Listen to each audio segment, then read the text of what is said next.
চিকিৎসা শেষে আগামীকাল ফিরে আসার কথা ছিল, সেটি আগামী পরশুদিন তিনি আসবেন। আগামী 6 মে 2025 মঙ্গলবার সকাল 10:30টায় বাংলাদেশে প্রত্যাবর্তন তিনি করবেন।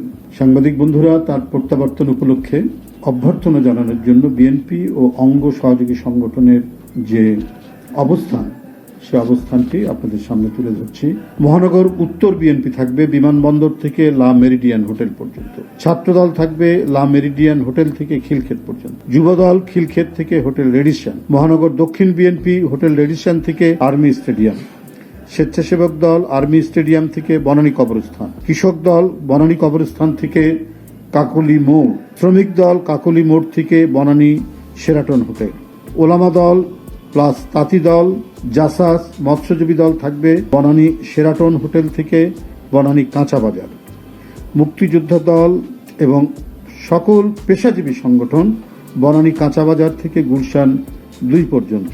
মহিলা দল থাকবে গুলশান 2 থেকে গুলশান 2 গোল চত্বর থেকে গুলশান এভিনিউ রোড। বিএনপির জাতীয় নির্বাহী কমিটির নেতৃবৃন্দ থাকবেন গুলশান 2 গোল চত্বর থেকে গুলশান এভিনিউ রোড। বিভিন্ন জেলা থেকে আগত নেতাকর্মী যার যার সুবিধা মতো অবস্থানে অবস্থান করবেন। বিমানবন্দর এবং মাননীয় চেয়ারপারসনের বাসভবনে সেখানে কেউ আকস্মিকভাবে সেখানে প্রবেশ করবেন না, প্রবেশ করতে পারবে না। সকল নেতাকর্মী দলীয় পতাকা এবং জাতীয় পতাকা হাতে রাস্তার একপাশে দাঁড়াবে।